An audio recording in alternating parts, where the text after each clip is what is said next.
Okay. And now I'm about to broadcast. All right. Hello, everyone. Good afternoon and welcome. We still have a lot of folks hopping on. We're going to get started in just a minute or so. Thank you for your patience, and we'll be back on soon.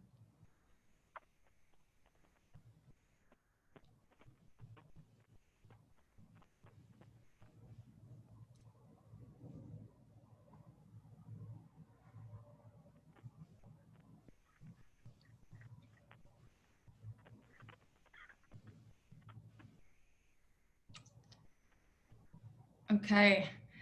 So we still see a lot of participants hopping on, but we're going to get started. It is now noon. So hello again and welcome to this very exciting conversation with the California Renters Legal Advocacy and Education Fund, or CaRLA for short, an organization working tirelessly to hold NIMBY cities accountable to the law and build much needed housing across the state.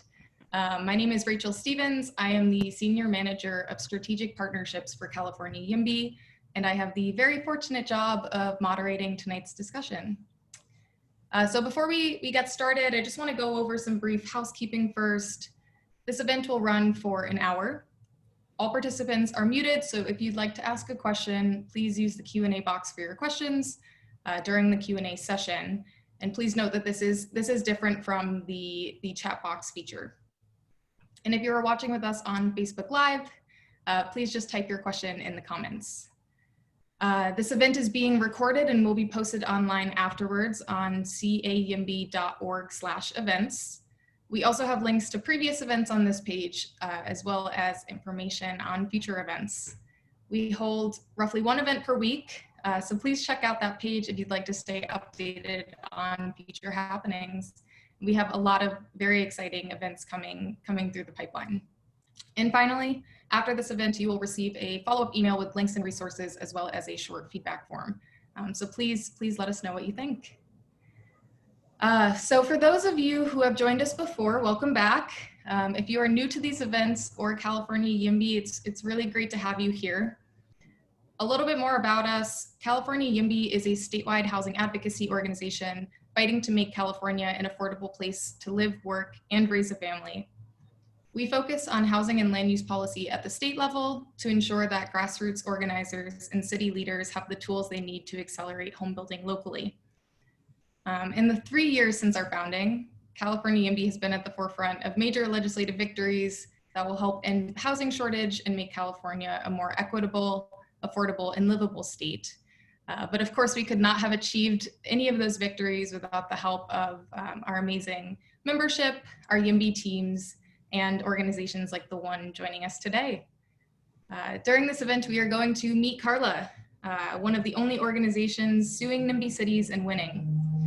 CaRLA is a nonprofit that holds municipal governments accountable when acting in violation of California state laws. They pursue legal action where developers have not, bringing suit against cities that fail to approve compliant housing.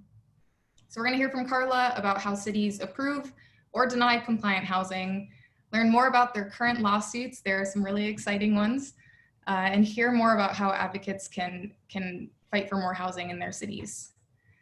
So without further ado, let me introduce our amazing CaRLA team. First, we have Dylan Casey. Dylan Casey is the executive director of CaRLA. He joined the organization in 2017. Dylan's work at CaRLA has focused on ensuring local compliance with state housing law, including the Housing Accountability Act and accessory dwelling unit law.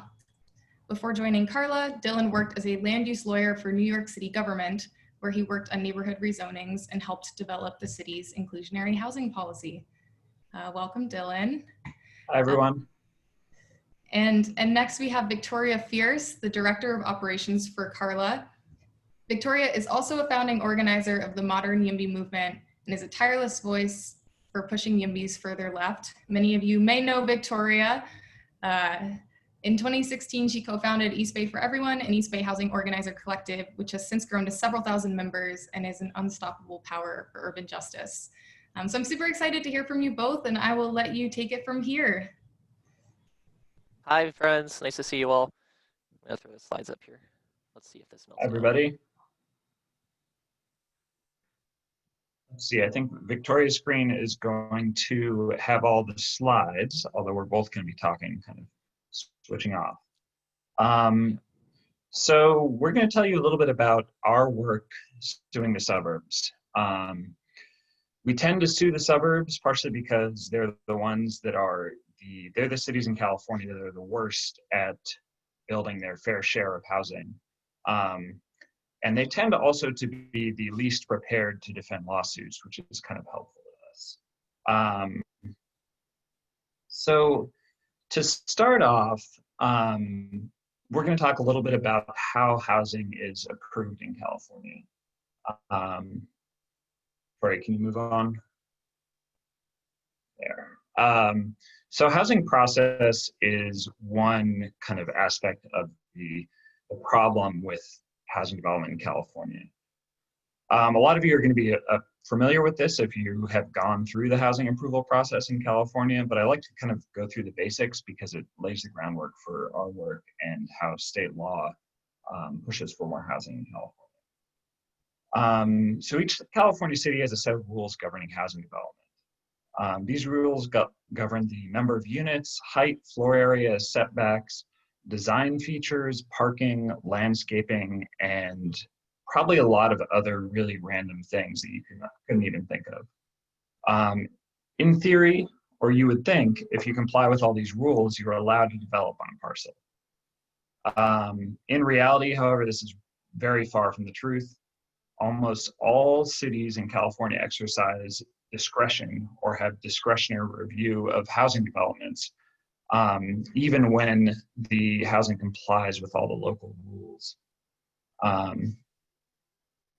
So basically that means that even if you comply with all the local rules, cities treat it as if they can just deny it for whatever reason they want, even though, as we'll see, in reality, that's not the case.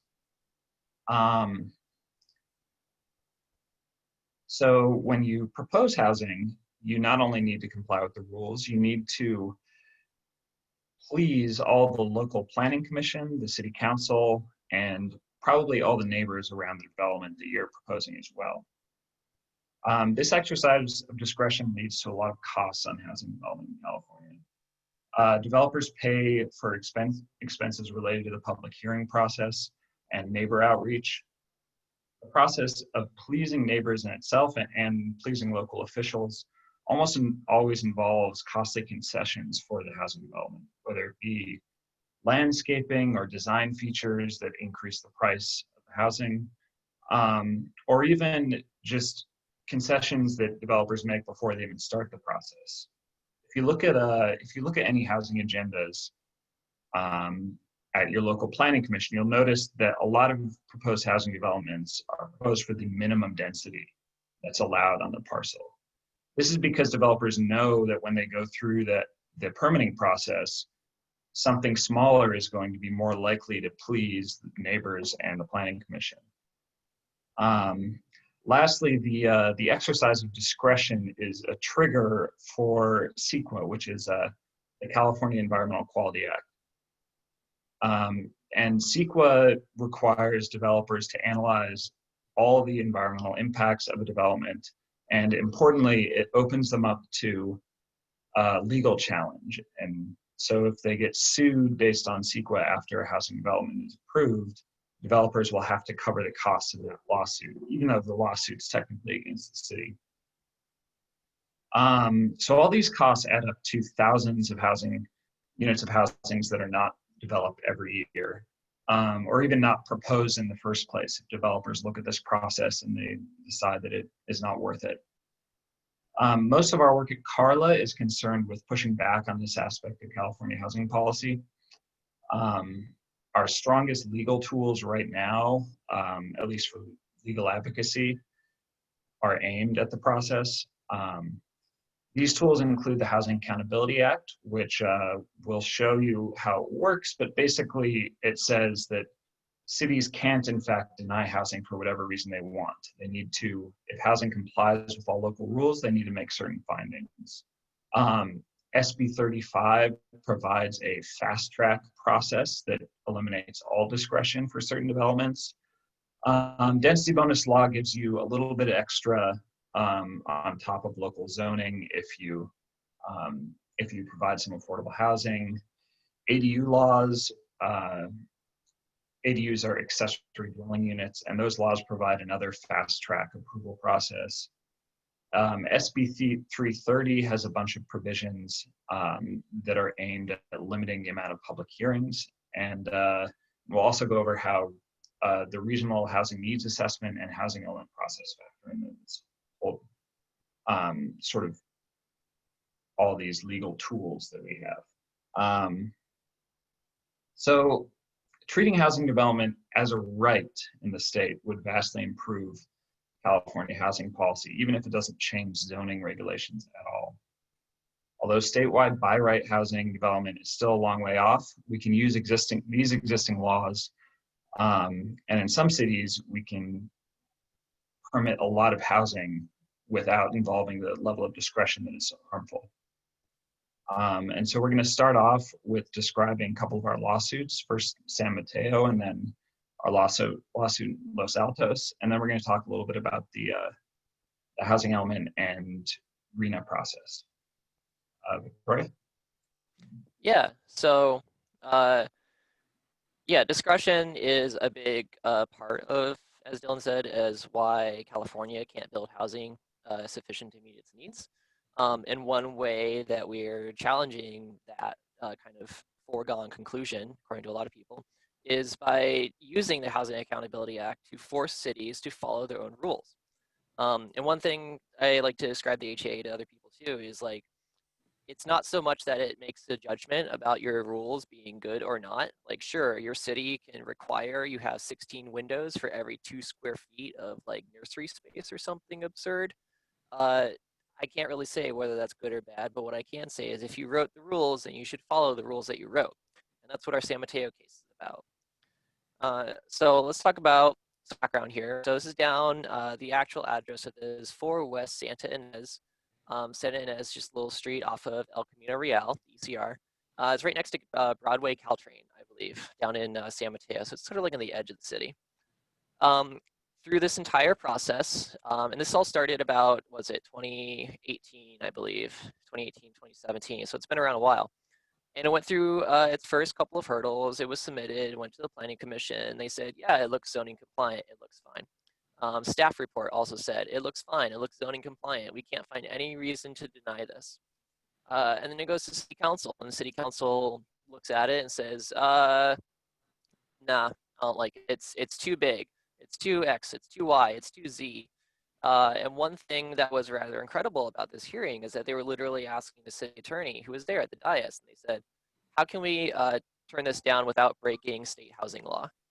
And that's usually not a good question that you want to hear at the dais. I like hearing it myself because it means that they're about to do something really stupid.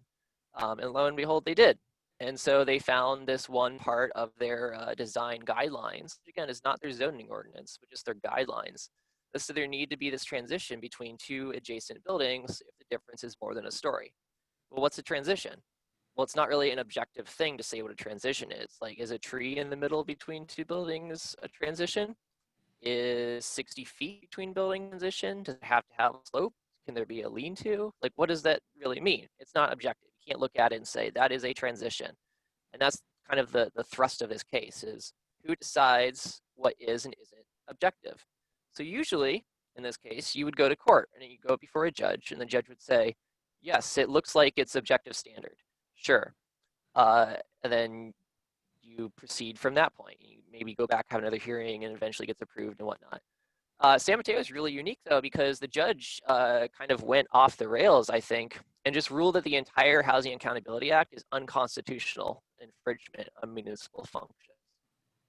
And I don't mean like the US federal constitution, I mean the state of California's constitution, which is one of the most complicated in the world.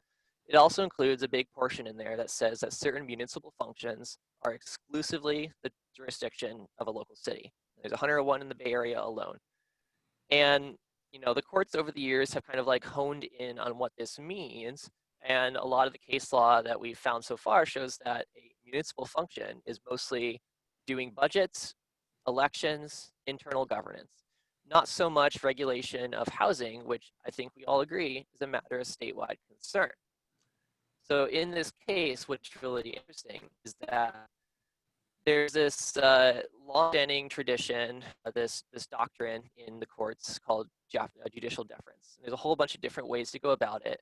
And one that you can go Google real quick is this thing called Auer deference. And what it says is that when you have an agency, for example, let's take the FAA, the Federal Airline Administration.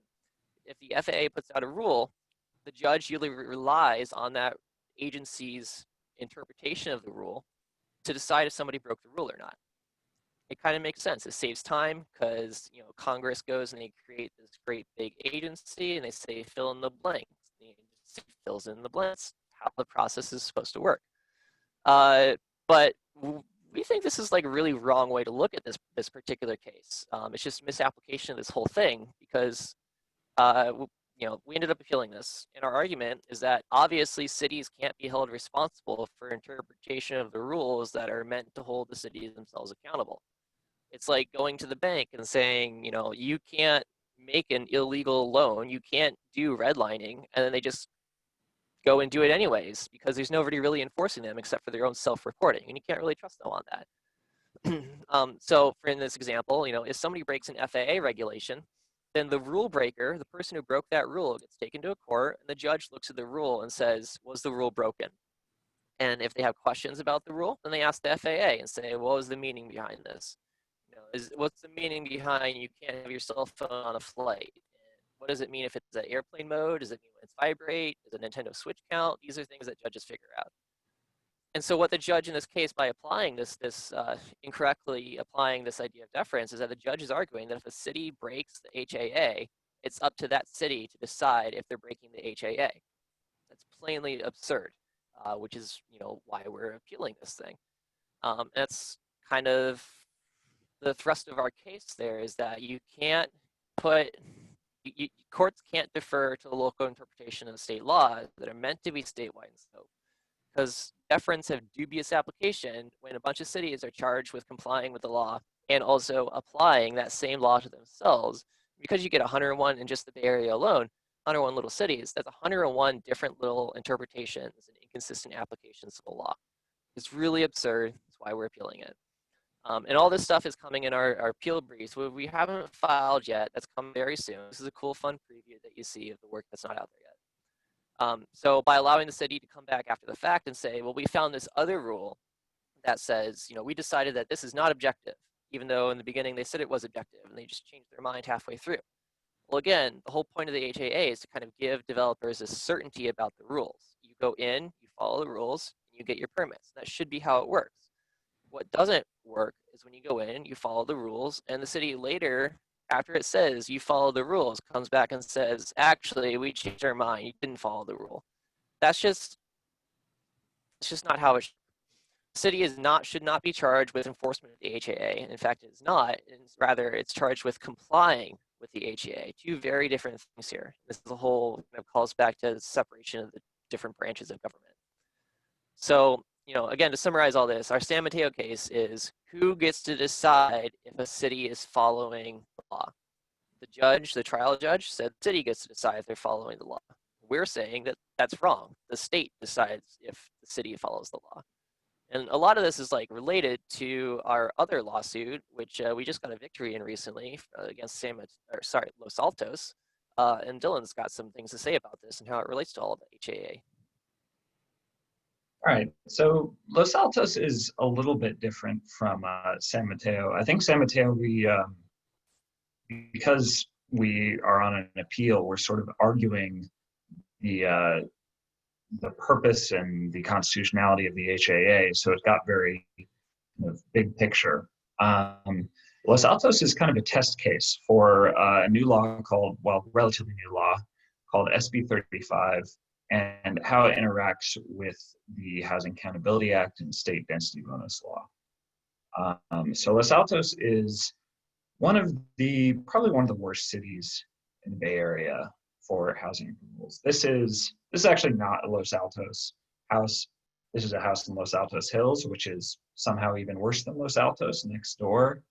But this next one is an actual modest Los Altos house that is on the market for $4 to $5 million, to give you an idea of what the housing market is like in Los Altos. The reason that it's so expensive is that Los Altos is pretty resistant to permitting any new housing whatsoever. We're going to learn in a second in more detail about the Reno process and how various cities have kind of targets for building housing for various income levels. But Los Altos has fallen far behind on every single category. Skip ahead a couple, Victoria. To this slide, or? Just ahead a couple. There, yeah. Okay, so this, the Los Altos case, we wanted to set a sort of model for how developers can use SB 35 to limit and avoid local discretionary permitting processes. The developer here had spent years proposed development on a site in downtown Los Altos that was zoned for multifamily development and it had no success. He had tried to play by the city's rules and go through their discretionary process, but had just not been able to go anywhere. And then he was given this opportunity with SB 35. Basically, HCD had updated their SB 35. HCD is the State Department of Housing and Community Development. And they determined that Los Altos was so out of compliance with their housing targets and their housing plan that that SB 35 opened up this ministerial, which is non-discretionary, permitting process for any development that included 10% affordable housing. So basically, if you promised to include 10% affordable housing in your development, you avoided any discretion whatsoever by the local city, and your development was fast-tracked. We were fairly skeptical that Los Altos would actually obey this state law mandate, and as it turned out, they really failed in some pretty amazing ways. So basically, the developer revamped his project and proposed the SB 35 project. And the city reacted very, very poorly. The city staff did everything they could to avoid the law, and they weren't very successful because the law is fairly clear in this case. Can you move to the next slide? First, they pretended that SB 35 did not exist at all. Basically, that the city just ignored it completely and pretended it didn't exist. Then they ignored that the state had even designated them as a 10% SB 35 jurisdiction. Then when they were faced with the actual HCD determination, they claimed the developer had actually submitted a discretionary application, and that the SB 35 application had to proceed separately. None of this made much sense if you're following or trying to follow.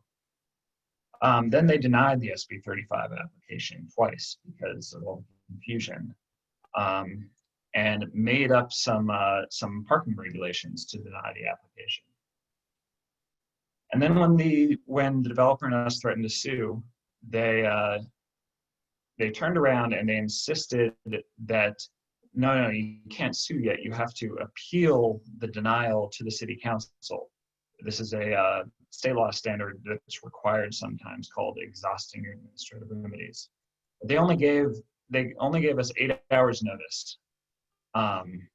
And so the developer filed an appeal, and we submitted comment at the hearing at the city council. This whole process took another 60 or 90 days. And of course, the city council denied the appeal. And later, the city even claimed, or actually they made part of their central legal argument, that the appeal was actually legal. that they forced the developer to do. And as a result, the lawsuit we eventually filed was too late. I go through all this because this was basically the entire legal argument of the city. And what they were doing here is that the city staff knew that there was no local support for an SB or a like non-discretionary permitting process. So they were sort of making it up as they went along of how to get to know. And luckily we got a much better judge in this case than we got in San Mateo, and we won. So we sued the city to overturn the denial. And we sued based on non-compliance with the SB 35 law and also the Housing Accountability Act. And we got a really, really great decision that went into a lot of detail, probably more than we expected at a trial court level. The court made some interesting findings that kind of went beyond just the basics of the case. The court found that there was both a local and the statewide density bonus program. The local was sort of a local implementation of the statewide program. And the court kind of affirmed that you can take advantage of the local program when it allows you a greater bonus. And I think one really key holding was that the court found that the Housing Accountability Act applied to ministerial permits like this. The Housing Accountability Act provides some really great legal remedies to overturn housing denials. And it wasn't entirely clear that it applied to non-discretionary permitting like SB 35. And so the court said that yes, you can sue under the HAA, which allows housing organizations like us to challenge ministerial denials. And it also opens up the city to greater liability in terms of legal fees and potentially penalties if they continue to try and deny it. They established precedent on a deemed compliant provision in SB 35. Basically what this provision said is that when you submit an SB 35 project, the city is on the clock to tell you before a certain date what local objective standards that you comply with or you don't comply with. And in this case, the city did not notify the developer of any objective standards that they were non-compliant with. And then later in court, they tried to make up some objective standards that the developer didn't comply with. And the court threw it out saying, no, you have to notify them within the time periods. So you can't kind of find some small code provision that a development doesn't comply with later on. And finally, the court found that the city acted in bad faith. This is a provision under the HAA that is designed to punish cities that are really just not even attempting to comply with the requirements of the law. And from the previous slide, I think you can guess why the court found bad faith here. The city really just was not making a good faith attempt to comply with state law. Finally, we have this quote from Judge Williams, which I actually don't have in my notes. Move on, sorry. Thanks. And this gives you a sense of exactly kind of how the court viewed the city's arguments here. Saying the city urges complete disregard for the language of the statute and without regard to the statute's purpose. So the judge here was very, very good in carefully reading the statute and really realizing how ridiculous the city's arguments were. I think the lesson from this case is that these state laws that we have don't really just implement themselves. I see this all the time with the new state ADU laws. You have a lot of local cities that are not exactly trying to comply. And we rely on legal advocacy. We rely on kind of even individual homeowners pushing back in the case of ADU laws. And in some cases, the state Department of Housing and Community Development also pushes back against cities. But we have a lot of cities in California, and in order to achieve kind of our goals in state legislation, we really need to push on them and exert some legal advocacy against them. And so just to bring us back to Reno, part of the reason SB 35 was a tool in Los Altos is that Los Altos had targets that they needed to comply with for low income, very low income, moderate, and above moderate. Because they weren't compliant with these housing targets is why this whole opportunity existed in the first place. So now I think we're going to cover a little bit of how those housing targets are made, and it's really relevant right now because we're right in the middle of the process. So I'll turn it over to Victoria for that section. Yeah. So not only am I Director of Operations for CaRLA, I am a appointed, unelected bureaucrat who gets to participate in this wonderful thing called the Regional Housing Needs Allocation Methodology Committee. This is a drawing by Alfred Tu of Queen Rena, the goddess of regional housing needs allocation. I think it's modeled after me. So what is RHNA? It's Regional Housing Needs Allocation. It is a process, surprise, surprise, for allocating housing need. Hooray process. But broadly, what it really turns into when it hits the road is it's just a big formula. You give a whole bunch of inputs to it, and it gives you a bunch of different outputs.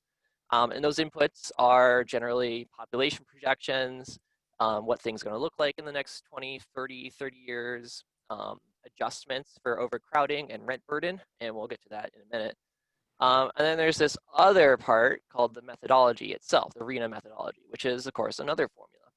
And there's really like two stages here, right? So there's the beginning, which is the region's need allocation, the regional need determination, the RND. And then that gets broken up and distributed to all the different cities in the Bay Area. And that's what the methodology does. It provides each city with its own allocation. And when cities get this allocation, they can choose to appeal it, and they have to go to ABAG, which is the Association for Bay Area Governments, and that's the like regional planning body that nobody knows about, but runs this entire system. So cities can appeal it to them.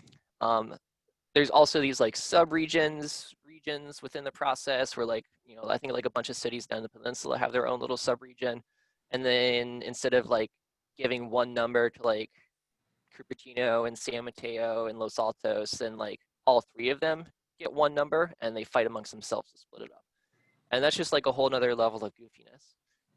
But what I have influence over on this committee with like 40 other people is that we're figuring out this RHNA methodology. And the methodology is really important because it adjusts each city's allocation of housing, and not just like total housing, but it also breaks it down by affordable income levels. So there's like very low income, there's low income, moderate income, and all these different numbers and like breakouts by income level that cities have to meet, or there's consequences. And I'll get to the consequences in a second. Right, actually, I think that'll be the next slide. I'll talk a bit more about the methodology in a couple slides. So the consequences to RHNA. Until recently, there was very little to no consequence of doing it or not doing it, whether they met their goal or not.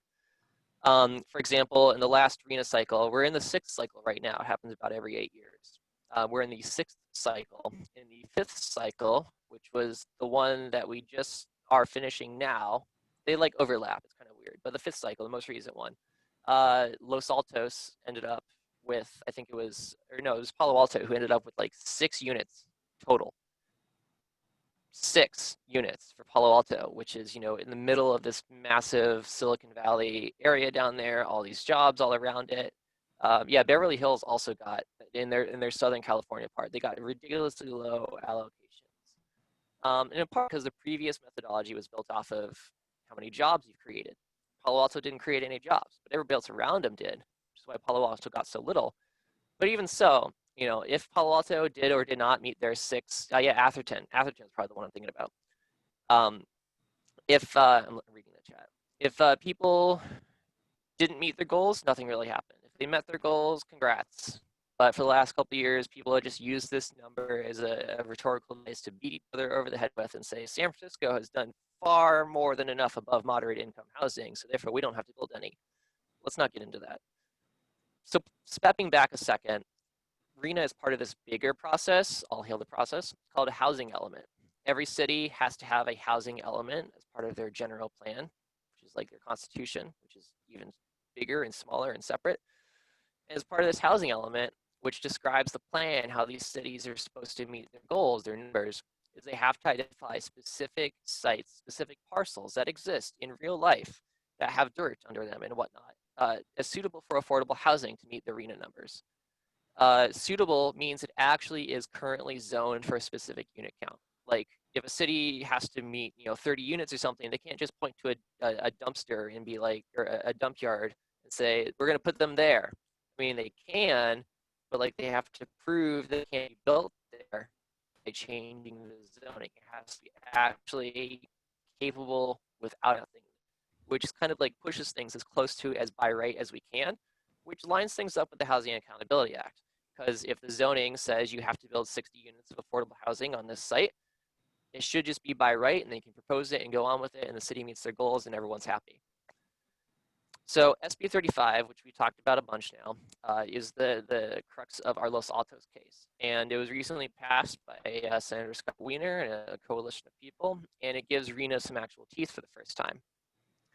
So Los Altos was behind on their RENA goals. SB 35 requires by right approval of certain projects when they're behind on RENA. Los Altos disagreed, all this for all different ways, and that's how we ended up with this lawsuit. So more lawsuits like Los Altos are going to be consequences for cities that don't do this right going forward, which is like a new thing. It's been kind of interesting in these committee meetings I'm on to kind of explain this to people. Because some folks have been on this committee, it happens every 8 years. There's people who've been on it for like 2 or 3 cycles, and they know that in past years it's been trash. It's just been this unenforceable thing. So they're like, oh well, we'll just give them a crazy number. It doesn't matter. They're not going to meet it anyways. But it's been like me repeatedly saying in all these meetings, actually, there's consequences now. Cities will be forced to do this stuff, which now has actually spurred like a change in people to be like, oh, actually, we can dream big. We should dream big because it might come a reality.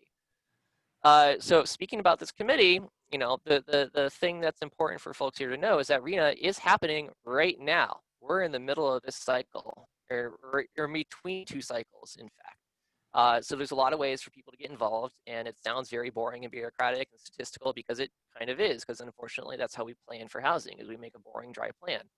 So let's get excited about this boring, dry plan, which I don't think is boring at all.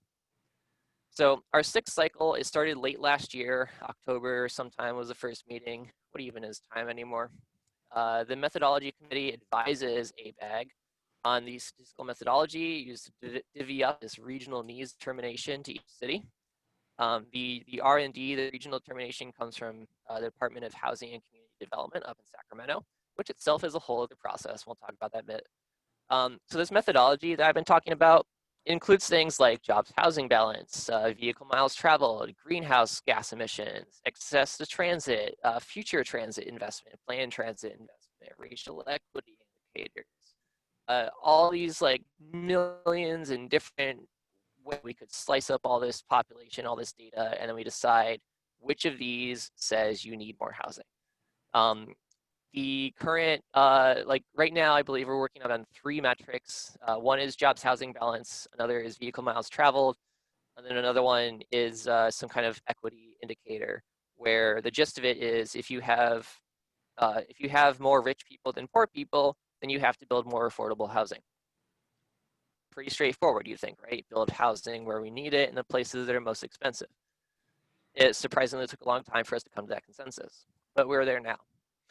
So this regional number, and this is the thing that I myself and a few friends have been particularly incensed about lately, is that this number comes between ABAG and the Department of Housing and Community Development, HCD. We just got our number. It's 400-some thousand. It's wrong. It's also bad, and it's flawed. We're researching right now, CaRLA is, the legality of how we got this number, because it's a very opaque process, and it has big implications for whether or not Los Altos has to build 6 or 60 units, which is a big deal, I think.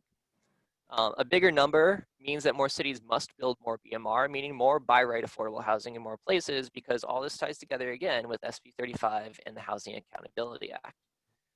So it's really important that people get involved in this. So you're probably wondering, what can I do to get involved, Victoria? Good question. Thanks for asking. I've got some answers. We've got a really short time window right now to appeal this bigger regional number. Deadline is July 10th. We're trying to build up some support for this to try and find pressure points to get it changed. Separately, I mentioned this earlier, is that long after we have this methodology done, after my committee is all done, we've approved our final thing, cities can still appeal their number. So your city may or may not be thinking of appealing its Reno number before we even know what the number is going to be. Now's a good time to stage an intervention. Go to your city councilors, have them sit down or on Zoom or whoever and say, hey, you know, there's this thing about structural racism and how these little decisions that you think don't matter actually do matter. Well, this is one of those. So please don't appeal your number. It's not gonna be great. Also, cities that do appeal generally don't win. Another thing, another theory that we came up with earlier this year with one of our helpful law professors up in UC Davis, Chris Elmendorf, he's concluded that if a new CEQA study comes out in a city, you know, sort of separate from this whole Reno process in coming years, if a new CEQA study comes out, it has to include as part of the study a no project alternative. And that's the world where whatever the project is, the housing development, the bridge, something, whatever, is not built. And it continues on as expected. Well, for this thing about Reno not having teeth is that for the longest time, these no project alternatives didn't say anything. They would just say, like, we're not building anything and things will be just fine and nothing will change. Well, that's not true, because if you don't build anything, then you will not meet your Reno goals, and that's not legally possible. So there's consequences. So it's kind of a huge dereliction of duty for any CEQA studies put out by a city to assume that they're going to just break the law by, again, not including this world where Reno matters, which is a new world, admittedly so, for a lot of people who, you know, have been in this city bureaucratic world for a long time. It's only very recently that these things started to actually matter. So there's going to be some inertia to push back against that. There's going to be some ossification that we got to tear down. But, you know, we meet every second Friday, I believe, right now of the month, the Reno subcommittee, if you want to get involved and watch the streams and see what's going on. And then take that knowledge back to your city councilors, your local planning departments, and say, hey, pay attention, make sure we get good numbers. And by good numbers, I mean the biggest numbers possible. So that's, you know, it's kind of a quick overview of Reno. But the point is that right now we're figuring out these numbers that would make it easier to sue cities like Los Altos using SB 35. So finally, all these years, all these YIMBYs have been agitating in Sacramento to get all these laws passed, and now they are coming to fruition. And we got to follow through on the promise that these bills have promised to us, which is to build housing to what we need. So we'll be taking some Q&A after this, as people have been saying in the chat, and I'll probably hand it over to the California YIMBY folks who have more information. But that's our presentation for this today. Please.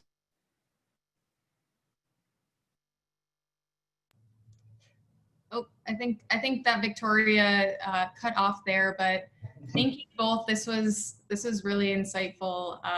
I now live in Oakland. I was previously living in North San Diego County, and the North County San Diego YIMBYs are recently involved with the housing element update process, trying to get higher RENA numbers in the area.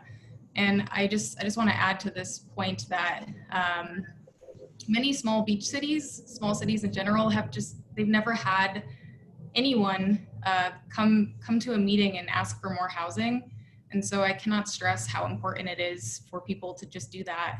You don't need to be an expert on the issues, but asking for more housing is something many of these cities have never seen before from advocates. So we're getting a ton of audience Q&A. Real quick before I move to audience Q&A, I have a question myself, and it's more of a question in need of clarification. So we have the State Department of Housing and Community Development. I'm wondering what is their role in enforcing housing law? And doesn't their lack of, you know, input in cities breaking the rules encourage bad actor cities to continue denying housing? Yeah, so I'll take that. That's a good question. What we have right now is the State Department of Housing and Community Development. And for the most part, they're really great allies in fighting for more housing in California, but they're basically set up as a planning agency. So a lot of their work right now is reviewing these local housing elements and general plans for compliance, and reviewing local, like broadly applicable zoning changes for compliance with those housing elements. They don't really do a lot of policing of like the actual individual approval processes. So and they don't bring lawsuits. The state attorney general's office can bring lawsuits, but HCD really only can fulfill the role that they're given in statutes. And right now that is focused on the housing element process. It's starting to change a little bit. There's new state laws that are giving them more of a role. One example is ADU laws. Latest revisions provided that HCD reviews local ADU ordinances. So even though they're not like policing the individual approvals, they are looking at granular level at city compliance with state laws in that area. Thank you. That's good clarification. I'm going to start reading off some of the questions audience members have asked. The first is one from Todd Andrew. So his question is, I suspect most of us would consider ourselves environmentalists. Is CEQA just overboard? Does it need to be updated, or is CEQA fine but is abused? So can you talk a little bit more about how CEQA is used? Sure. I think the idea behind CEQA is not bad. We should understand the environmental impacts of government actions, which is the purpose, the original purpose of CEQA. I think where CEQA has failed in California is really a couple things. First, it doesn't account for the consequences of inaction, which is a lot of what we deal with in housing policy. So it basically can be used to invalidate government actions like housing approvals, but it doesn't really account for the fact that we are encouraging sprawl by denying higher density housing approvals. And in that sense, it can even create some environmental problems rather than just disclosing the environmental impacts of development. The other way I think it fails is that right now, the way it's set up is that we really kind of overanalyze things. Like when a city establishes zoning regulations for an area, there's an environmental impact study. And then even when you propose for a development that complies with all those rules that have already been analyzed, that individual development can also be subject to environmental impact study. So it's like we're doing it over and over again. And at the individual development stage, it's the developer who pays for the study, even though it's technically an obligation on the city. And then finally, on the back end, it's really been used as a tool to generate litigation. So groups that oppose housing will sue to challenge not the actual housing development itself, but that the CEQA analysis is inadequate. And it's proved to be a very effective tool for them to kind of delay indefinitely a housing approval in the court, even after it's already been approved, or even overturn it. And I don't think that was the original purpose, and I don't think that really serves to kind of disclose the actual environmental impacts of development. So it's really been kind of turned away from its purpose and set up as a tool to prevent needed government action on encouraging housing development. Thank you. We have another question from Fred von Lohman. Why don't developers bring these lawsuits themselves? They do sometimes. They, like in the Los Altos case, the developer was suing. They filed a separate lawsuit alongside us. There are some times when a developer would rather just take their loss and move on and not kind of anger cities politically, especially if they have a lot of other projects in front of them, in front of the same city or in front of other cities.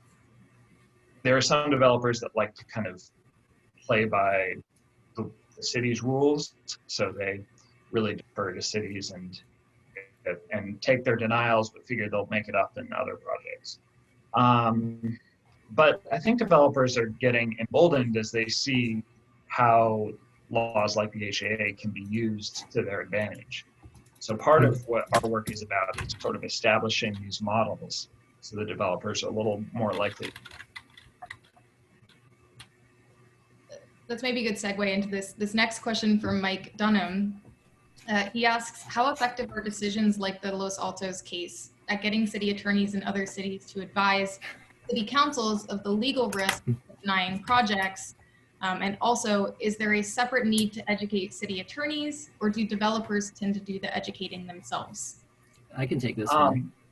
Yeah, go for it, Victoria. Yeah, it's kind of funny you asked that, because like some of my favorite moments, in fact, of doing this work is going to a city council and saying, hey, if you do the thing that you're about to do, it's going to hurt and it will be illegal. And they turn to their city attorney, and the city attorney says, yes, if we do the thing, she's right, it will hurt and it will be illegal. And then they do the thing and they're like, why, how do we not know this was going to hurt? I've seen a lot of city attorneys advise their city councils on it, and I kind of think they're more of like a modern Cassandra, right? They point out this thing that's coming, and the city council is just like, oh, whatever, sure, we'll do it anyways. And then the city council just gets, the city attorney just gets frustrated and they do the thing. So I don't think Los Altos will affect that all that much, but it'll certainly drive it home that we need business, which is already doing.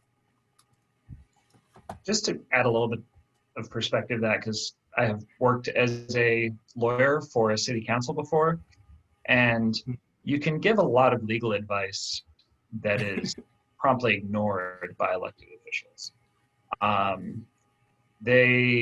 For I think a lot of elected officials, them like winning elections and pleasing their constituents is much more important than obeying the letter of the law, especially if there's any sort of wiggle room there. If there's any gray area they can take advantage of, they will. So if there's a sort of perceived political pressure to deny housing, it's often not the city attorneys that are like encouraging that path. It's the actual political pressure that's there. And then the only other thing is that the way a lot of cities operate is that there are kind of a few law firms that supply city attorneys to cities. So a lot of cities, you'll notice, will have the same private sector lawyer as their city attorney. And through that mechanism, these lessons are spread throughout other cities. So it's not like it's isolated just Los Altos. Yeah. And in addition to that, there's also the California League of Cities, which is fairly invested in kind of fighting a lot of these statewide housing laws. But they also hold a conference and do presentations and often describe the city's losses in our lawsuits in there and say, these are the lessons you can draw from this. So that cities are talking to each other and they learn lessons from these lawsuits. Yeah. Sort of on the other side of things too, is that with these laws and talking about the political pressure, we have had city councilors say, thanks for these laws, it gives me cover to do the right thing. Because sure, they'll have constituents who just don't want this project in any way, and the councilor can say, well, my hands are tied, I can't do anything about it, and they have to approve it, and they can't get, of course they can, but it's very hard to recall somebody for following the law. That is a great point. So we're kind of running out of time here. I think we maybe have time for one more question. So this is from Zach Subin. And Zach is wondering if you can talk more about the role of OPR, which is the Governor's Office of Planning and Research, relative to HCD, Housing and Community Development. And he also mentioned that Kate Gordon has been outspoken about the need for infill to prevent sprawl into wildland-urban interface. How can we help them be more effective? I'm not sure I have a very good answer to that. Victoria, are you familiar with what OPR's work does? I know that they are important in a lot of things, and they have something to do with CEQA categorical exemptions and that stuff. But yeah, I don't really know too much about the relationship between them and HCD. That does remind me of an interesting thing, is that in this Reno process, the population projection actually comes from the Department of Finance, which is not a department I would expect to be charged with that. So I don't know, it's kind of hard to say what our agencies do, but if somebody's got an idea, I would love to hear your take on it. Throw it in the chat box. So I'm actually going to ask one more question, but we have like 2 minutes to answer. And it's a question from myself. So in 2019, housing advocates passed a handful of state laws that make it easier to build accessory dwelling units in our backyards. But as we now know from this presentation, passing laws isn't really enough if cities aren't following the laws. So can you tell us more about the work that CaRLA is doing to push cities to implement and uphold accessory dwelling unit laws locally? Sure. Well, just on a basic level, we field a lot of kind of informal consultations with homeowners that are trying to build ADUs and running into any number of issues. We spend a lot of time helping people out, kind of helping them understand what their cities are supposed to be doing under state law, and are starting to get to the phase where we're pushing back against cities that are non-compliant. These new ADU laws went into effect in the beginning of this year, and cities are still in the process of adapting their local policies to that. So we're like reviewing the local ordinances and how they comply with the state ADU law. But HCD is also doing that at the same time. So eventually we are hoping to bring some sort of precedent-setting lawsuit to establish how this framework works on a statewide level. We had the city of Irvine recently propose a local ADU ordinance that intentionally violated state law, arguing that because they were a charter city, they did not have to comply with the state ADU law. That's the same argument we saw we are dealing with in the San Mateo case. But they backed off at the last second and pulled it from the agenda. So we're keeping an eye on cities that are considering things like that, and that could potentially lead to a lawsuit down the line. But everything's been delayed a little bit with the shelter in place. So we're giving cities a little bit of time to get their act together and comply. All right, well, thank you so much. I'm sad that we are running out of time, but thank you again, Dylan and Victoria, for sharing your afternoon with us. For folks that want to learn more about the work that CaRLA does and help them out or donate, please visit their website. That is CaRLAEF.org.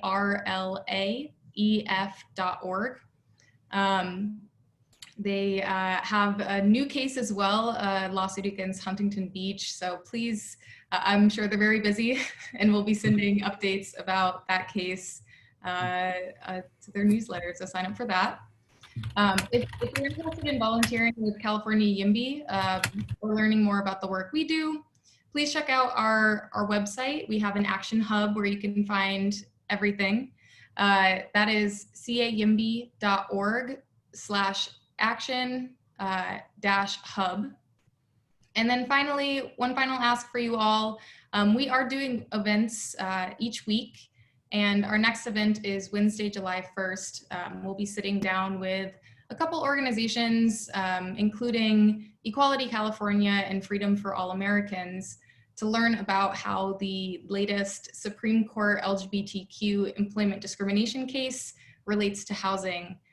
So I'm super excited about that event, and as we all know, June was Pride Month, so it'll be great to hear how housing and the LGBTQ rights movement are related. So thank you again to Dylan and Victoria.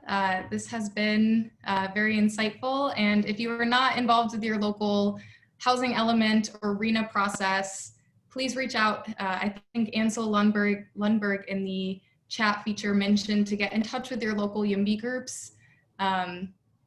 get in touch with them. Please be involved. This is a fight that is much needed. So thank you all again, and we are Thanks out. everyone. Thanks everyone for tuning in, and thanks to California YIMBY for having us. So yeah, keep Yes, passing those new laws, and we'll keep suing cities to enforce them. We'll I try. promised I wouldn't cuss on this, and so far so good. But thanks everyone for coming to this and hearing us talk. Let's sue some suburbs. Love it. Well, thank you all. Right. Cool. Thanks. Thanks. Bye. Much love. Thank you for attending our event today. If you'd like to watch this broadcast to share, please visit cayimby.org/event. You could also view it on our new YouTube page at California YIMBY. Thank you for attending this event, and we hope to see you next week.